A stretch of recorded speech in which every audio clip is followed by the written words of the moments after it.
ನಮಸ್ಕಾರ ವೀಕ್ಷಕರೇ, ಬಾಲ್ಯ ಪ್ರತಿ ಮನುಷ್ಯನ ಜೀವಿತ ಕಾಲದ ಸುವರ್ಣಾವಧಿ. ಪ್ರತಿಯೊಬ್ಬರು ತಮ್ಮ ಕಿಶೋರಾವಸ್ಥೆಯ ಸವಿನೆನಪುಗಳನ್ನು ಹೃದಯದ ತಿಚೋರಿಯಲ್ಲಿ ಜತನವಾಗಿರಿಸಿ ತಾವು ಬೆಳೆದು ದೊಡ್ಡವರಾದಂತೆಲ್ಲ ಅನುಭವಗಳ ತಿಚೋರಿಯನ್ನ ತೆರೆದು ಪುಳಕಗೊಳ್ತಾರೆ. ಬಾಲ್ಯದಲ್ಲಿ ಆಡ್ತಾ ನಲಿತಾ ಸಿಕ್ಕಿದ್ದನ್ನು ತಿಂದು ನೆಮ್ಮದಿಯಾಗಿ ನಿದ್ರಿಸಿ ಬಾಲ್ಯವನ್ನ ಆನಂದಿಸ್ತಾ ಚಿಂತೆ ಜವಾಬ್ದಾರಿ ಹೊಣೆಗಾರಿಕೆಗಳಿಲ್ಲದೆ ಅದ್ಭುತವಾದಂತಹ ಕ್ಷಣಗಳನ್ನ ಕಳೀತಾರೆ. ವೀಕ್ಷಕರೇ, ಹಾಗೆಂದು ಎಲ್ಲರ ಬಾಲ್ಯ ಬಹಳ ಸುಂದರವಾಗಿಯೇ ಇರಬೇಕೆಂದಿಲ್ಲ. ಹಸಿದ ಹೊಟ್ಟೆಗೆ ಅನ್ನವೇ ಅನ್ವೇಷಣೆಯಾದರೆ ಹರಿದ ಬಟ್ಟೆ ನಾಳಿನ ದಿನದ ಹೊಟ್ಟೆಯ ಚಿಂತೆಯಲ್ಲಿ ಬಡವರ ಮಕ್ಕಳು ಅಪೌಷ್ಟಿಕತೆಯಿಂದ ಬಳಲ್ತಾ ಬದುಕುವ ಆಸೆಯನ್ನ ಹೊತ್ತು ಮೂಲಭೂತ ಸೌಲಭ್ಯವನ್ನ ಪಡೆಯಲು ಪರದಾಡ್ತಾ ಇರ್ತಾರೆ. ಅಂಥವರ ಸಾಲಿಗೆ ಸೇರ್ತಾರೆ ಉಗಾಂಡದ ಮಕ್ಕಳು. ವೀಕ್ಷಕರೇ, ಉಗಾಂಡದಲ್ಲಿ ಮಕ್ಕಳ ಬಲಿಪೂಜೆ ಮಾತ್ರವಲ್ಲ, ಅಪಹರಣ, ಲೈಂಗಿಕ ಕಿರುಕುಳ ಕೂಡ ನಡೆಯುತ್ತವೆ. ಇದರಿಂದ ಪಾರಾಗಿ ಬದುಕುಳಿದಂತಹ ಮಕ್ಕಳು ಮಾತ್ರ ಅಲ್ಲಿ ಜೀವನ ನಡೆಸಬಹುದಾಗಿದೆ. ಕೇಳಲು ವಿಚಿತ್ರವೆನಿಸಿದ್ರೂ ವಾಸ್ತವದ ಸಂಗತಿ ಇದು. ಹೌದು ವೀಕ್ಷಕರೇ, ಉಗಾಂಡದ ಮಕ್ಕಳ ಬಾಲ್ಯ ಅದೆಷ್ಟು ಭೀಕರವಾಗಿದೆ ಅಂದ್ರೆ ಅಲ್ಲಿನ ಕೆಲ ಅನಿಷ್ಟ ಪದ್ಧತಿಗಳಿಗಾಗಿ ಮಕ್ಕಳ ಬಾಲ್ಯವನ್ನ ಬಲಿ ಕೊಡುವಂತಹ ಸಂಪ್ರದಾಯದ ಬಗ್ಗೆ ನಾವಿಂದು ತಿಳಿಯೋಣ ಬನ್ನಿ.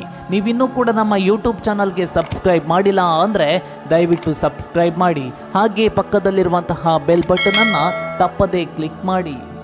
ಪ್ರಿಯ ವೀಕ್ಷಕರೇ, ಉಗಾಂಡ ಪೂರ್ವ ಆಫ್ರಿಕಾದ ಒಂದು ಭೂ ಆವೃತ ಪ್ರದೇಶ.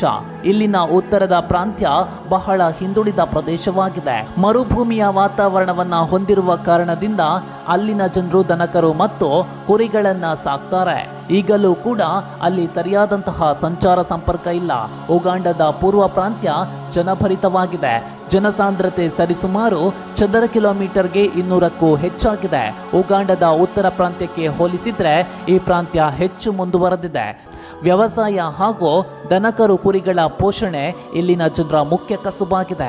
ವೀಕ್ಷಕರೇ, ಆದರೆ ಇಲ್ಲಿನ ಮಕ್ಕಳ ಬಾಲ್ಯ ಎಲ್ಲ ಮಕ್ಕಳ ಬಾಲ್ಯದಷ್ಟು ಸುಂದರವಾಗಿರೋದಿಲ್ಲ. ಇಲ್ಲಿನ ಮಕ್ಕಳ ಬಾಲ್ಯದ ಕಥೆಗಳನ್ನ ಕೇಳಿದ್ರೆ ನಿಜಕ್ಕೂ ನಿಮಗೆ ಆಘಾತವಾಗದಿರದು. ಒಟ್ಟಿನಲ್ಲಿ ಹೇಳಬೇಕಂದ್ರೆ ಬೇರೆಯವರ ಒಳಿತಿಗಾಗಿ ಮಕ್ಕಳು ತಮ್ಮ ಜೀವನವನ್ನೇ ತ್ಯಾಗ ಮಾಡುವಂತಹ ಅನಿಷ್ಟ ಪದ್ಧತಿ ಇಲ್ಲಿದೆ. ಉಗಾಂಡದಲ್ಲಿ ಮಕ್ಕಳ ಬಲಿಪೂಜೆ ನಡೆಯುತ್ತೆ. ಅದಕ್ಕಾಗಿ ಮಕ್ಕಳನ್ನ ಅಪಹರಿಸಿ ಲೈಂಗಿಕ ಕಿರುಕುಳವನ್ನ ನೀಡಿ ಹತ್ಯೆ ಮಾಡಲಾಗುತ್ತೆ. ಅಷ್ಟು ಮಾತ್ರವಲ್ಲ, ದೇಹದ ಅಂಗಗಳನ್ನ ತೆಗೆಯಲಾಗುತ್ತದೆ. ದೇಹದಲ್ಲಿರುವಂತಹ ರಕ್ತವನ್ನ ಬಳಸಿಕೊಂಡು ವಾಮಾಚಾರಗಳನ್ನ ಮಾಡಲಾಗುತ್ತದೆ. ಯಾಕಂದ್ರೆ ಅಲ್ಲಿನ ಆಚರಣೆಯು ವಾಮಾಚಾರದ ನಂಬಿಕೆಯಿಂದಲೇ ಹುಟ್ಟಿಕೊಂಡಿದೆ. ಅಲ್ಲಿ ಮಾಟಗಾರ ಹಾಗೂ ಮಾಟಗಾರ್ತಿಯರಿದ್ದಾರೆ. ಅವರಿಬ್ಬರೂ ಕೂಡ ತಮ್ಮದೇ ಶೈಲಿಯ ವಾಮಾಚಾರದಲ್ಲಿ ತೊಡಗ್ತಾರೆ. ಮಾಟಗಾರ್ತಿಯರು ದುಷ್ಟ ಮಂತ್ರಗಳನ್ನ ಬಿತ್ತರಿಸಿ ಮಕ್ಕಳನ್ನ ಸಂಮೋಹನಕ್ಕೆ ಒಳಪಡಿಸ್ತಾರೆ. ವೀಕ್ಷಕರೇ, ಉಗಾಂಡದ ಜನರು ದುಷ್ಟ ಶಕ್ತಿಗಳಿಂದ ಏಡ್ಸ್ ಉಂಟಾಗುತ್ತದೆ ಅಂತ ನಂಬ್ತಾರೆ. ಹಾಗಾಗಿ ಮಾಟಗಾರ್ತಿಯರು ಅವರ ಬಲಹೀನತೆಗಳನ್ನ ಬಳಸಿಕೊಂಡು ಮಕ್ಕಳನ್ನ ವಾಮಾಚಾರಕ್ಕೆ ಒಳಪಡಿಸ್ತಾರೆ. ರಕ್ತ ಚೆಲ್ಲುವಲ್ಲಿ ವಾಮಾಚಾರದ ಶಕ್ತಿ ಇದೆ ಅಂತ ಉಗಾಂಡದವರು ನಂಬ್ತಾರೆ. ಸಾಮಾನ್ಯವಾಗಿ ನಮ್ಮ ಸ್ಥಳೀಯ ದೇಗುಲಗಳಲ್ಲಿ ದೇವರನ್ನ ತೃಪ್ತಿಪಡಿಸಲು ಹಿಂದಿನ ಕಾಲದಲ್ಲಿ ಪ್ರಾಣಿಯನ್ನ ಬಲಿ ನೀಡಲಾಗ್ತಾ ಇತ್ತು. ಆದರೆ ಇಲ್ಲಿ ಆತ್ಮಗಳನ್ನ ಸಮಾಧಾನ ಪಡಿಸಲು ಮತ್ತು ಆತ್ಮಗಳ ಶಕ್ತಿಯನ್ನ ಹೆಚ್ಚಿಸಲು ಮಾನವರ ರಕ್ತವನ್ನ ಬಳಸ್ತಾರೆ ಮತ್ತು ಮಾನವನ ದೇಹದ ಭಾಗಗಳನ್ನ ಬಳಸ್ತಾರೆ. ಇದರಿಂದ ಆತ್ಮಗಳು ತೃಪ್ತಿಗೊಂಡು ಹರಸುತ್ತವೆ ಎಂಬ ಭಾವನೆಯನ್ನ ಮಾಟಗಾರ್ತಿಯರು ಜನರ ಮನದಲ್ಲಿ ಬಿತ್ತಿದ್ದಾರೆ. ಅಲ್ಲದೆ ಸಾಮಾನ್ಯವಾಗಿ ವಾಮಾಚಾರಕ್ಕೆ ಮಕ್ಕಳನ್ನ ಬಳಸುವುದೇ ಹೆಚ್ಚು. ಇದರಿಂದ ಆತ್ಮಗಳು ಬಹುಬೇಗ ತೃಪ್ತಿಯನ್ನ ಹೊಂದುತ್ತವೆ ಎನ್ನುವುದು ಅಲ್ಲಿನ ಮಾಟಗಾರ್ತಿಯರ ನಂಬಿಕೆಯಾಗಿದೆ. ಮಾಟಗಾರ್ತಿಯರು ತಮ್ಮ ಮಕ್ಕಳ ರಕ್ತವನ್ನ ಚೆಲ್ಲುವುದರಿಂದ ತಮಗೆ ಸಂಪತ್ತು ಮತ್ತು ಯಶಸ್ಸು ಪ್ರಾಪ್ತಿಯಾಗುತ್ತದೆ. ಯಾಕಂದ್ರೆ ಮಾಟಗಾರ್ತಿಯರು ಸಾಂಪ್ರದಾಯಿಕ ವೈದ್ಯರುಗಳು ಅಂತ ಅಲ್ಲಿನ ಜನರು ನಂಬ್ತಾರೆ. ಹಾಗಾಗಿ ಪ್ರತಿಶತ 100ರಲ್ಲಿ 80 ಮಕ್ಕಳು ತಮ್ಮ ಮೊದಲ ಹುಟ್ಟುಹಬ್ಬವನ್ನ ಆಚರಿಸುವ ಮುನ್ನವೇ ಅಲ್ಲಿ ಅಸುನೀಗುತ್ತಾರೆ. ಅಲ್ಲದೆ ಅಲ್ಲಿನ ಮಕ್ಕಳ ಮೂಲ ತ್ಯಾಗಕ್ಕೆ ಹಸಿವು, ಬಡತನ, ಏಡ್ಸ್, ಮಲೇರಿಯಾ ರೋಗ ಲಕ್ಷಣಗಳು ಕೂಡ ಸಮಸ್ಯೆಯಾಗಿದೆ. ಅಲ್ಲಿ ಕಡಿಮೆ ಆದಾಯದ ಕುಟುಂಬಗಳಲ್ಲಿ ತೀವ್ರ ಬಡತನದಲ್ಲಿದ್ದಾಗ ಅವರು ಹೆಣ್ಣು ಮಕ್ಕಳನ್ನ 8 ವರ್ಷ ವಯಸ್ಸಿನಿಂದಲೇ ಮದುವೆಗಾಗಿ ವಯಸ್ಸಾದಂತಹ ಪುರುಷರಿಗೆ ಮಾರಾಟ ಮಾಡ್ತಾರೆ. ಅವರು ಬಾಲ್ಯದಿಂದ ಯೌವನಾವಸ್ಥೆಗೆ ಕಾಲಿಟ್ಟ ತಕ್ಷಣ ಗರ್ಭಿಣಿಯಾಗ್ತಾರೆ. ಚಿಕ್ಕ ವಯಸ್ಸಿನಲ್ಲಿಯೇ ಗರ್ಭಧಾರಣೆಯ ದೈಹಿಕ ಶ್ರಮದಿಂದ ಸಾಯುತ್ತಾರೆ. ಮತ್ತು ಅನೇಕ ಆಫ್ರಿಕನ್ ರಾಷ್ಟ್ರಗಳಲ್ಲಿ ಬಹುಪತ್ನಿತ್ವವು ಕಾನೂನುಬದ್ಧವಾಗಿರುವುದರಿಂದ ಬಾಲ್ಯ ವಿವಾಹಕ್ಕೆ ಬಲವಂತವಾಗಿ ಯುವತಿಯರು ಒಪ್ಪಿಕೊಳ್ಳಲೇಬೇಕಾಗುತ್ತದೆ. ವೀಕ್ಷಕರೇ, ಅತ್ಯಂತ ಬಡತನವು ಅನೇಕ ಸಾಮಾಜಿಕ ಅನಿಷ್ಟಗಳನ್ನ ಉಂಟು ಮಾಡುತ್ತದೆ. ಅಲ್ಲದೆ ಇಲ್ಲಿ ಅನೇಕ ಹುಡುಗಿಯರು ಚಿಕ್ಕ ವಯಸ್ಸಿನಲ್ಲೇ ಲೈಂಗಿಕ ದೌರ್ಜನ್ಯಕ್ಕೆ ಒಳಗಾಗ್ತಾರೆ. ಅನೇಕ ಮಕ್ಕಳು ಚಿಕ್ಕ ವಯಸ್ಸಿನಲ್ಲೇ ದೈಹಿಕ ಹಿಂಸೆಗೂ ಕೂಡ ಒಳಗಾಗ್ತಾರೆ. ಅಲ್ಲದೆ ಹಸಿವಿನಿಂದ ಅಲ್ಲಿನ ಮಕ್ಕಳು ಸಾವಿಗೀಡಾಗ್ತಾರೆ. ಆದರೆ ಸರಿಯಾದ ಶಿಕ್ಷಣ ಹಾಗೂ ಸುರಕ್ಷತೆಯ ಬಗ್ಗೆ ಅರಿವಿಲ್ಲದ ಕಾರಣ ಅಲ್ಲಿನ ಮಹಿಳೆಯರಿಗೆ ಗರ್ಭ ನಿರೋಧಕಗಳ ಬಗ್ಗೆ ಅರಿವಿಲ್ಲದ ಕಾರಣ ಪ್ರತಿ ಕುಟುಂಬದಲ್ಲಿ ಸರಿಸುಮಾರು 12ರಿಂದ 18 ಮಕ್ಕಳು ಜನಿಸುತ್ತವೆ. ಆದಾಗ್ಯೂ ಮರಣ ಪ್ರಮಾಣ ಹೆಚ್ಚಾಗಿದೆ ಮತ್ತು ಜನಸಂಖ್ಯೆಯೂ ಕೂಡ ಬೆಳೆಯುತ್ತಿರುತ್ತದೆ. ಉಗಾಂಡ ಕೆಲವೊಮ್ಮೆ ಕ್ಷಾಮವನ್ನ ಅನುಭವಿಸುತ್ತದೆ. ಅಲ್ಲಿನ ಈ ಸಮಸ್ಯೆಗೆ ಕೊಡುಗೆಯನ್ನ ನೀಡುವಂತಹ ಹಲವು ವಿಷಯಗಳು ಇವೆ.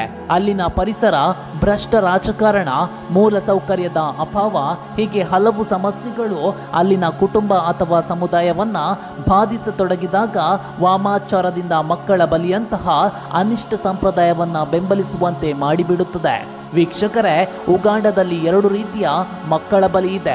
ಎರಡರಲ್ಲಿ ಅತ್ಯಂತ ಜನಪ್ರಿಯವಾದದ್ದು ಅಪಹರಣ, ಕೊಲೆ ಮತ್ತು ರಕ್ತ ಸಂಗ್ರಹಣೆ ಸೇರಿದಂತೆ ದೇಹದ ಕೆಲವು ಭಾಗಗಳನ್ನು ತೆಗೆಯುವುದು.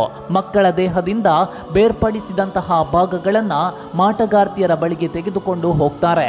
ಅವರು ಅವುಗಳನ್ನು ಪರಿಹಾರದ ಮೂಲಕ ಮಂತ್ರಗಳಿಗೆ ಬಳಸ್ತಾರೆ. ಮಗುವಿನ ಕುಟುಂಬದ ಸದಸ್ಯರುಗಳ ಒಮ್ಮತದಿಂದಲೇ ಈ ಕೆಲಸವನ್ನ ಮಾಡಲಾಗುತ್ತದೆ. ಹಾಗಾಗಿ ಇದು ಎಲ್ಲಿಯೂ ಕೂಡ ಪ್ರಚಾರವಾಗೋದೇ ಇಲ್ಲ. ವೀಕ್ಷಕರೇ, ಇಲ್ಲಿನ ಒಂದು ಕುಟುಂಬವು ತಮ್ಮ ಮಕ್ಕಳಲ್ಲಿ ಒಬ್ಬರನ್ನ ಆತ್ಮಗಳಿಗೆ ಆಹಾರಕ್ಕಾಗಿ ತ್ಯಾಗವೆಂದು ಬದಿಗಿಟ್ಟಾಗ ಆ ಮಕ್ಕಳು ತಮ್ಮ ಬಾಲ್ಯವನ್ನ ಅಲ್ಲಿಗೆ ತ್ಯಾಗ ಮಾಡಬೇಕಾಗುತ್ತದೆ.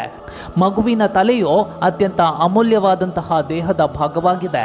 ಇದನ್ನು ಸಾಮಾನ್ಯವಾಗಿ ಮಚ್ಚಿನಿಂದ ಕತ್ತರಿಸಲಾಗುತ್ತದೆ.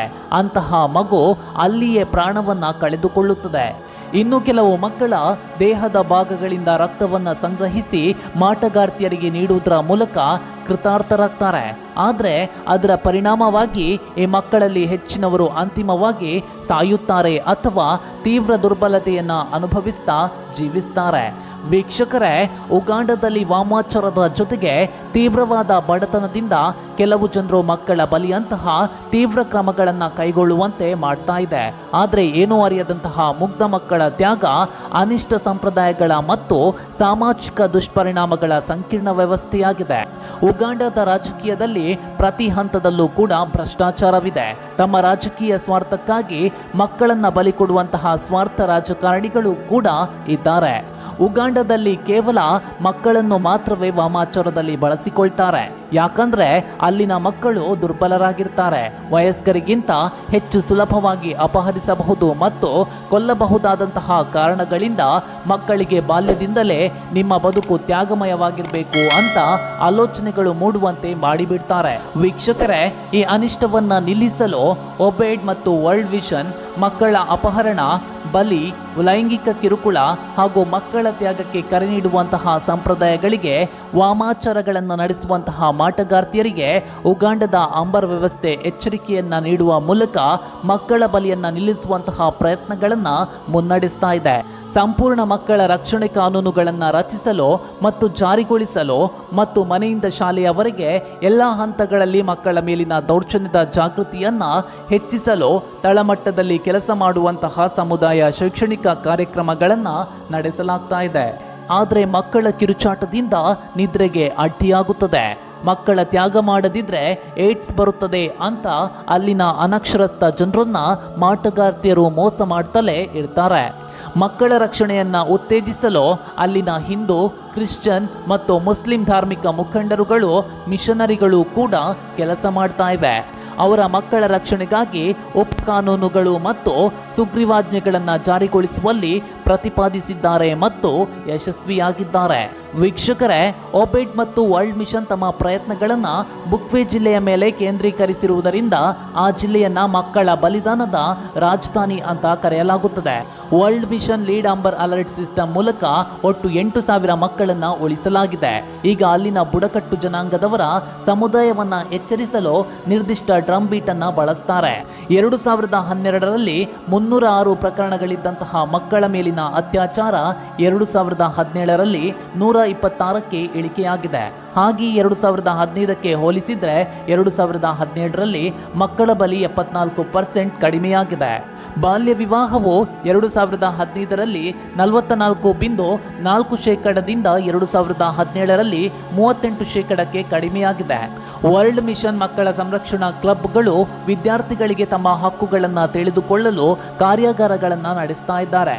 ವೀಕ್ಷಕರೇ, ಉಗಾಂಡದ ಮಕ್ಕಳು ಎಲ್ಲ ಮಕ್ಕಳಂತೆ ಆನಂದವಾಗಿ ಬಾಲ್ಯವನ್ನ ಕಳೆಯುವಂತಾಗ್ಲಿ.